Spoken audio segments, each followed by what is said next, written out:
ಯಾರನ್ನ ಇರ್ಬೋದು ಸರ್. ನನ್ನ ಅನಿಸಿಕೆ, ನನ್ನ ಪ್ರಕಾರ ನೀವು ಸಿ ಎಂ ಆಗ್ಬೇಕು ಹೇಳ್ಬಾರ್ದ? ಹೇಳ್ಬೇಕು. ಅದ್ರಾಗೆ ಬಿಜೆಪಿನಲ್ಲಿ ಸಿ ಎಂ ಕುರ್ಚಿಗೆ 2,000 ಕೋಟಿ ರೂಪಾಯಿ ಕೊಟ್ಟರೆ ಮಾರಾಟಕ್ಕಿತ್ತು ಅಂತ ಯಾರು ಹೇಳಿದ್ದು? ಈಗ ನಾವಂತೂ ಇದ್ರ ಬಗ್ಗೆ ಬಹಳ ಸ್ಪಷ್ಟವಾಗಿ ಹೇಳಿದ್ದೀನಿ, ಮುಂಚೆನೂ ಹೇಳಿದ್ದೆ. ಯಾರನ್ನ ಸಿ ಎಂ ಹುದ್ದೆ ಕೇಳಬೇಕು, ಡಿ ಸಿ ಎಂ ಹುದ್ದೆ ಕೇಳಬೇಕು, ಮಂತ್ರಿ ಹುದ್ದೆ ಕೇಳಬೇಕು ಅಂದರೆ ಎಲ್ಲರದ್ದು ಹಕ್ಕಿದೆ. ನಮ್ಮದು ಆಂತರಿಕ ಪ್ರಜಾಪ್ರಭುತ್ವ ಇದೆ, ಕೇಳ್ಬೋದು. ಆದರೆ ಯಾವ ವೇದಿಕೆಯಲ್ಲಿ ಕೇಳಬೇಕು. ಮಾಧ್ಯಮದಲ್ಲಿ ಬಂದು ನಾನು ಅದಾಗಬೇಕು ಇದು ಆಗಬೇಕು ಅಂದರೆ ಮಾಧ್ಯಮದವ್ರು ಮಾಡ್ತಾರೆ, ನಮಗೆ CLP ಮಾಡ್ತದೆ. ಅಲ್ಲಿ ಹೈಕಮಾಂಡ್ ಇದೆ, ನಮ್ಮ CLP ನಾಯಕರಿದ್ದಾರೆ, PCC ಅಧ್ಯಕ್ಷರಿದ್ದಾರೆ, ಅಲ್ಲಿ ಹೋಗಿ ಹೇಳ್ಕೊಂಡ್ರೆ ಒಳ್ಳೆಯದು. ಜನರು ನಮಗೆ 136 ಸೀಟ್ ಕೊಟ್ಟಿರೋದು ಕೆಲಸ ಮಾಡೋದು, ಬೀದಿನಲ್ಲಿ ಬಂದು ಜಗಳ ಆಡೋಕ್ಕಲ್ಲ.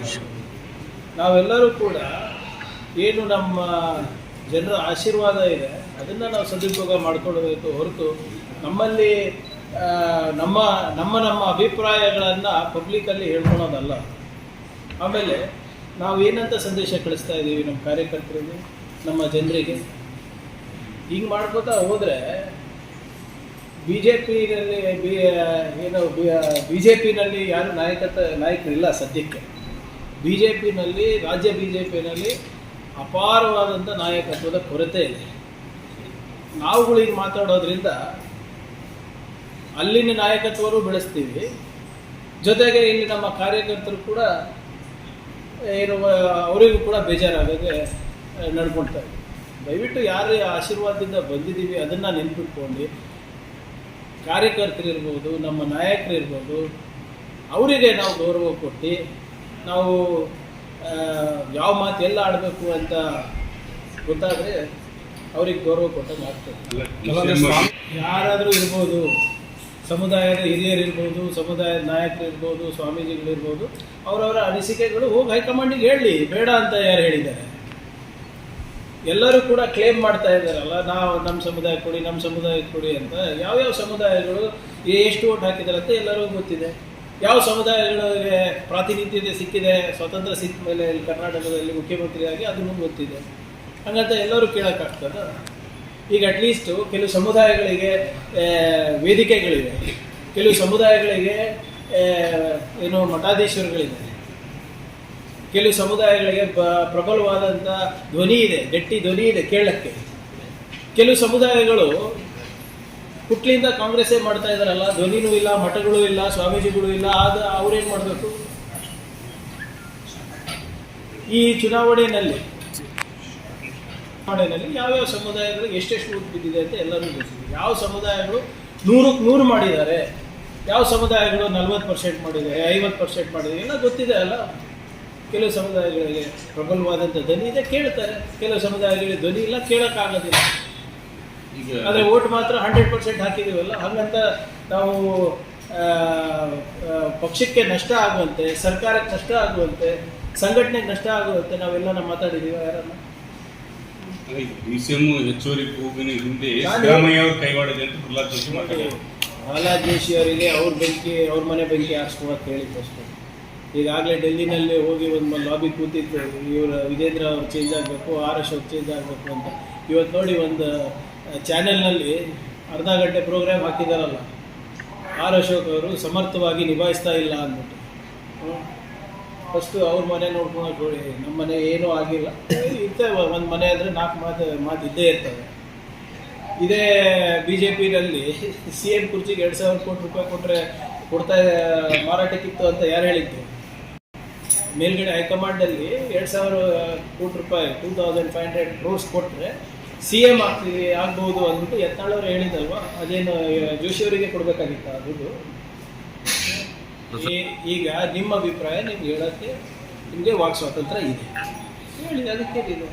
ಅಲ್ಲ, ಅವ್ರಿಗೆ ಯಾರನ್ನ ಇರ್ಬೋದು ಸರ್. ನನ್ನ ಅನಿಸಿಕೆ, ನನ್ನ ಪ್ರಕಾರ ನೀವು CM ಆಗಬೇಕು ಹೇಳ್ಬಾರ್ದ? ಹೇಳ್ಬೇಕು. ಆದರೆ ಯಾವ ವೇದಿಕೆಯಲ್ಲಿ ಹೇಳಬೇಕು ಅಲ್ಲಿ ಹೇಳ್ಬೇಕಲ್ಲ. ಅಲ್ಲಲ್ಲ, CM ಸಿದ್ದರಾಮಯ್ಯ ಅವರು ಹೇಳಿರೋದು ಲಿಫ್ಟಲ್ಲಿ ಹೋಗುವಾಗ ನೀವು ಗಮನಿಸಿರ್ಬೋದು, ಯಾರೋ ಹೇಳ್ಕೊಟ್ಟಿದ್ದಾರೆ, ಹೇಳಿಸಿದ್ದಾರೆ ಅಂತ. ಆ ಥರ ಅಂದರೆ ಯಾರೋ ಬೆನ್ನಲ್ಲಿ ಸಮಾಜದವ್ರು ಹೇಳಿರ್ಬೋದಪ್ಪ, ಏನು ತಪ್ಪೇನಿದೆ ಅದರಲ್ಲಿ? ಯಾರೋ ಅವರು ಬಂದು ಹೇಳಿರ್ಬೋದು, ಸರ್ ನಮ್ಮ ಸಮಾಜಕ್ಕೂ ಒಂದು ಒಳ್ಳೆ ಅವಕಾಶ ಇದೆ ನೋಡಿ ಸರ್, ನೀವೆಲ್ಲ ಸಪೋರ್ಟ್ ಮಾಡಿ ಸ್ವಾಮೀಜಿ ಅಂತ ಹೇಳಿರ್ಬೋದು. ಅವ್ರು ಹೇಳಿದ್ದಾರೆ, ತಪ್ಪೇನಿದೆ? ಈಗ ಹೆಂಗೆ ಬೇರೆ ವರ್ಗದವರು ಒಬ್ಬರು CM ಆಗ್ಬೇಕಂತ ಕೇಳಿಲ್ವಾ? ಪ್ರಬಲವಾಗಿ ಕೇಳಿಲ್ವಾ? ಅದ್ರ ತಪ್ಪು ಇದೆ. ಇದು ಕೇಳೋದು ತಪ್ಪು ಅಂತ ಯಾರು ಹೇಳ್ತಾ ಇಲ್ಲ. ಎಲ್ಲಿ ಕೇಳಬೇಕು ಅಲ್ಲಿ ಕೇಳಬೇಕು ಅಂತ ಅಷ್ಟೇ. ಮಾಧ್ಯಮದಲ್ಲಿ ಬಂದು ನಾವು ಈಗ ಮಾತಾಡಿದ್ರೆ ನಮ್ಮ ಕಾರ್ಯಕರ್ತರು ಯಾರು ನಮ್ಗೆ ದುಡಿದಿದ್ದಾರೆ, ಇವತ್ತು ನಾನು ಇಲ್ಲಿ ಕೂತು ಮಾತಾಡ್ತಾ ಇದ್ದೀನಿ ಅಂದರೆ ಇದಕ್ಕೆ ನಮ್ಮ ಕಾರ್ಯಕರ್ತರ ಕಾರಣ.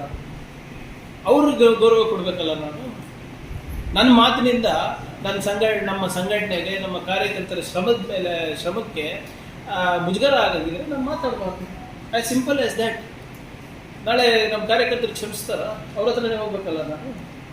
ಈಗ ಎಲ್ಲರಿಗೂ ನನಗೊಂದು ಆಶೀರ್ವಾದದಿಂದ ನನಗೊಂದು ಹುದ್ದೆ ಸಿಕ್ಕಿದೆ. Have I performed. 1 ವರ್ಷ ಆಗ್ತಾ ಬಂತು. ನಮ್ಮ ಸರ್ಕಾರ ಭಾಳ ಒಳ್ಳೆ ಕೆಲಸ ಮಾಡಿದೆ. ಆಗ್ಲಾರ್ದಂಥ ಮಸೂದೆಗಳು ನಾವು ಬಿಲ್ಗಳನ್ನು ತಂದಿದ್ದೀವಿ. ಇಲ್ಲಿ ನಾವು ಗ್ಯಾರಂಟಿಗಳು ನಾವು ಕೊಟ್ಟಿದ್ದೀವಿ. ಒಂದು ಆರ್ಥಿಕ ಸ್ಥಿರತೆಯನ್ನು ಒಂದು ಕುಟುಂಬಕ್ಕೆ ಮಾಡ್ತಾ ಇದನ್ನ ಪ್ರಚಾರ ಮಾಡೋದು ಬಿಟ್ಟು ಇಂಥದ್ದನ್ನು ನಾವು ನಮ್ಮ ವೈಯಕ್ತಿಕ ಅಭಿಪ್ರಾಯಗಳನ್ನು ತಂದು ಗೊಂದಲ ಮೂಡಿಸಿ ಅದರಲ್ಲಿ ಸರ್ಕಾರಕ್ಕೆ ಕೆಟ್ಟ ಹೆಸರು ತರೋದು, ಪಕ್ಷದ ಸಂಘಟನೆ ಕೆಟ್ಟ ಹೆಸರು ತರೋದು, ಕಾರ್ಯಕರ್ತರಲ್ಲಿ ನಿರಾಸೆ ಮೂಡಿಸೋದು ಅದು ಸರಿಯಲ್ಲ ಅಂತ ಅಷ್ಟೇ. ಎಲ್ಲರಿಗೂ DCM ಮಾಡಿ. ನಾನು ಅವತ್ತೇ ಹೇಳಿದ್ದೀನಿ, ಈ ಹೈಕಮಾಂಡ್ ಒಪ್ಪಿದ್ರೆ ಒಬ್ರಿಗೆ CM ಮಾಡಿ, ಎಲ್ಲರಿಗೂ DCM ಮಾಡ್ರಿ, ಒಳ್ಳೇದಾಗಿದ್ರೆ ಏನು ಸರಿ. ನೋಡಿ, ಎಲ್ಲರದ್ದು ಅವ್ರದ್ದಾದಂಥ ಒಂದು ಶ್ರಮ ಇದೆ ಪಕ್ಷ ಕಟ್ಟಲಿಕ್ಕೆ. ನಾನು ಕಲಬುರಗಿನಲ್ಲಿ ಮಾಡಿದಂಥ ಕೆಲಸ ತುಮಕೂರಿನಲ್ಲಿ ಮಾಡೋಕ್ಕಾಗಲ್ಲ. ಅವ್ರು ತುಮಕೂರಿನಲ್ಲಿ ಮಾಡಿದಂಥ ಕೆಲಸ DK ಶಿವಕುಮಾರ್ ಅವರು ಅಲ್ಲಿ ಹೋಗಿ ಮಾಡೋಕ್ಕಾಗಲ್ಲ. ಹೌದಾ ಇಲ್ಲ? ನಾವೆಲ್ಲ ಸೇರಿದ್ರೆ ತಾನೇ ಕಾಂಗ್ರೆಸ್ ಆಗೋದು. ಒಬ್ಬೊಬ್ಬರು ಈಗ ನಾನು ಚಿತ್ತಾಪುರ್ನಲ್ಲಿ ಮಾಡಿದಂಥ ಕೆಲಸ ಬೇರೆ ಯಾರನ್ನ ಮಾಡಬೇಕಾಗ್ತದೆ, ಅವರೇ ಮಾಡಬೇಕಾಗ್ತದೆ. ಆದರೆ ನಾವೆಲ್ಲ ಒಗ್ಗಟ್ಟಾಗಿದ್ದಾಗೆ ಕಾಂಗ್ರೆಸ್. ಸೊ ಅವ್ರ ಯಾರೇ ಇರ್ಬೋದು. ಈಗ ನನಗೆ ಇಷ್ಟನೋ ಕಷ್ಟನೋ ನನಗೆ ಒಂದು ಹುದ್ದೆ ಸಿಕ್ಕ ಮೇಲೆ I should respect that chair ಅಷ್ಟೇ. ಯಾರೇ ಇರ್ಬೋದು, ಆ ಕುರ್ಚಿಗೆ ನಾವು ಗೌರವ ಕೊಡಬೇಕು. ಅದು ಸಾಧಾರಣ ಕುರ್ಚಿ ಅಲ್ಲ. ಯಾರೇ ಇರ್ಬೋದು ಸರ್. ಈಗ ಕುರ್ಚಿ ಗೌರವ ಕೊಡಬಾರ್ದ? ಈಗ PCC ಅಧ್ಯಕ್ಷರು ನಾಳೆ ಅವರೇ ಆಗ್ಬೋದು. ಯಾರು ಇವತ್ತು ಬೈತಾ ಇದ್ದಾರೆ ಅವರೇ ಆಗ್ಬೋದು. ಈಗ ಪಕ್ಷ ಕಟ್ಟೋದು ಒಬ್ಬರ ಕೆಲಸ ಅಲ್ಲ, ಎಲ್ಲರೂ ಶ್ರಮ ಪಟ್ಟಿರ್ತಾರೆ. ಕಲ್ಯಾಣ ಕರ್ನಾಟಕಕ್ಕೆ ಒಬ್ಬರು ಒಂದು 10 ಮಂದಿ ಮಾಡಿರ್ತಾರೆ, ಮುಂಬೈ ಕರ್ನಾಟಕಕ್ಕೆ ಒಂದು 10 ಮಂದಿ ಮಾಡಿರ್ತಾರೆ, ಬೆಂಗಳೂರು ಒಂದು 10 ಮಂದಿ ಮಾಡಿರ್ತಾರೆ. ಇವೆಲ್ಲ ಸೇರಿದ್ರೆ ನಾವು ಒಂದು ಕುಟುಂಬ ಆಗೋದು. ನಿಮಗೆ I don't care, you don't care ಅಂತ ಹೇಳಿದ್ರೆ ನಾನು ಹೇಳೋದು, ನಾವು ಈ ಕುರ್ಚಿ ಮೇಲೆ ಕೂತಿರೋದು ನಮ್ಮ ಕಾರ್ಯಕರ್ತರಿಂದ. ಸರಿ, ಮನೆಯೊಂದು 3 ಬಾಗಿಲ ಎರಡು ಕಡೆ ಹೊಡೆತ ಕೊಡಬಹುದಲ್ಲ? ಆಬ್ಸಲ್ಯೂಟ್ಲಿ ಅಂತ ಯಾವುದೇ ಗೊಂದಲ ಇಲ್ಲ. Nothing that cannot be solve. ಈಗ ಅವರ ಬೇಡಿಕೆಗಳನ್ನು ಹೈಕಮಾಂಡ್ ಮುಂದೆ ಹೇಳಬೇಕು. ಇಲ್ಲಿ ಬಂದು ನೀವು ಇಲ್ಲಿ ಮಾತಾಡಿದ್ರೆ ಪ್ರಯೋಜನ ಇಲ್ಲ. ಹೌದು, ನನ್ನ ಇಲಾಖೆ ನಡೆಸಬೇಕಾದ್ರೆ ಕೆಲವು ಏನು ಅಡಚಣೆಗಳು ಇರ್ತವೆ, ಅನುದಾನ ಹೆಚ್ಚಬೇಕಾಗ್ತದೆ ನನಗೆ. ಅವಾಗ ನಾನು ಬಂದು ಇಲ್ಲಿ ಮೀಡಿಯಾನಲ್ಲಿ ಕೇಳಬೇಕಾ, ಹೋಗಿ ಫೈನಾನ್ಸ್ ಡಿಪಾರ್ಟ್ಮೆಂಟಲ್ಲಿ ಮಾತಾಡಬೇಕು, ಮುಖ್ಯಮಂತ್ರಿಗೆ ಮಾತಾಡಬೇಕು. ಎಲ್ಲಿ ಯಾವ ಮಾತು, ಆಮೇಲೆ ಮಾತಿನ ತೂಕ ಯಾವಾಗ ಬರುತ್ತೆ, ಯಾವ ವೇದಿಕೆ ಮೇಲೆ ಹೇಳಿದ್ರೆ ಆ ಮಾತಿನ ಬೆಲೆ ಇರ್ತದೆ. ಈ ವಿಚಾರ ಆದಿ ಬೀದಿಯಲ್ಲಿ ಚರ್ಚೆ ಆಗುವಾಗ ಆಯ್ತಲ್ಲ ಅಂತ. ಅಂದ್ರೆ ಆದಿ ಬೀದಿ CM ಅನ್ನೋದು ಒಂದು everybody has a defined role. ಸದ್ಯಕ್ಕೆ ಮುಖ್ಯಮಂತ್ರಿಗಳು ಸಿದ್ದರಾಮಯ್ಯನವರು, ಉಪಮುಖ್ಯಮಂತ್ರಿಗಳು DK ಶಿವಕುಮಾರ್ ಅವರು, PCC ಅಧ್ಯಕ್ಷರು ಶಿವಕುಮಾರ್ ಅವರು, ಮೇಲ್ಮನೆ ನಾಯಕರು ಇದ್ದಾರೆ, ಕೆಳಗಿನ ಮನೆ ನಾಯಕರು ಇದ್ದಾರೆ. ನಮಗೆಲ್ಲ ಜವಾಬ್ದಾರಿ ಕೊಟ್ಟಿದ್ದಾರೆ. 1 ವರ್ಷ ಆಗಿರೋದು. ಎಲ್ಲರೂ ಫಸ್ಟ್ ನಮ್ಮ ಜವಾಬ್ದಾರಿಯನ್ನ ಯಶಸ್ವಿಯಾಗಿ ಮಾಡಿ ಸರ್ಕಾರಕ್ಕೆ ಮತ್ತೆ ಪಕ್ಷಕ್ಕೆ ಒಳ್ಳೆಯ ಹೆಸರು. ರವಿಕುಮಾರ್ ಹೇಳ್ತಿದ್ದಾರೆ ಸರ್.